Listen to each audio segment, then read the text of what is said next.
तामिळनाडूत 72% आरक्षण होऊ शकतं, मग वेळेप्रसंगी घटनेत दुरुस्ती करून आरक्षणाचा हा तिढा सोडवण्याच्या संबंधित निर्णय संसदेत घेतला पाहिजे, असा सल्ला देणाऱ्या शरद पवारांना राधाकृष्ण विखे पाटलांनी प्रत्युत्तर दिलं। मराठा आरक्षणासाठी पवारांनी काय केलं ते सांगावं, असा सवाल विखे पाटलांनी केला। पवारांनी मराठा आरक्षणाच्या प्रश्नावर राजकीय पोळी भाजू नये, अशी टीकाही त्यांनी केली आहे।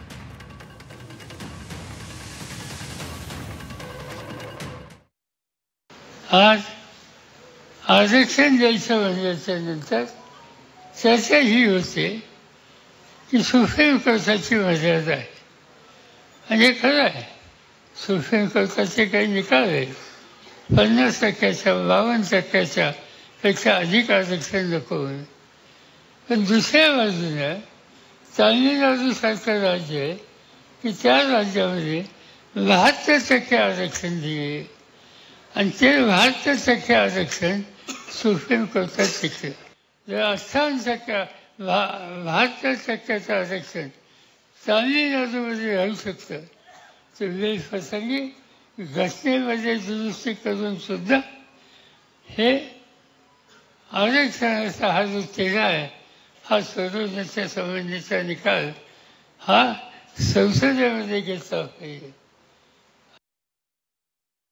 मला शरद पवारांचं नेहमी आश्चर्य वाटतं की ते राज्याचे 4 वेळा मुख्यमंत्री होते। मग 94 साली मंडल आयोगाची अंमलबजावणी करताना त्यांचं हे काय लक्षात आलं नाही की आपण त्यावेळी मराठा समाज अंतर्भाव करा म्हणून। 10 वर्ष केंद्रामध्ये मंत्री होते, त्यावेळी केंद्रामध्ये यूपीचं सरकार होतं, राज्यामध्ये यूपीचं सरकार होतं। 10 वर्ष त्यांना समजलं नाही का, लक्षात आलं नाही का त्यांना की घटनेत बदल करून देऊ शकतो आपण। कारण मराठा समाजाची मागणी आरक्षणाची आज नाही ना, ती जुनीच मागणी आहे।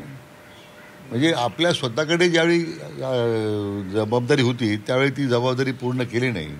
आज या प्रश्नावर आपली राजकीय पोळी भाजण्याचा ते प्रयत्न करत आहेत, हे दुर्दैव आहे। एवढ्या मोठ्या ज्येष्ठ नेत्यानं त्यांच्याकडून अपेक्षा नाही आहे।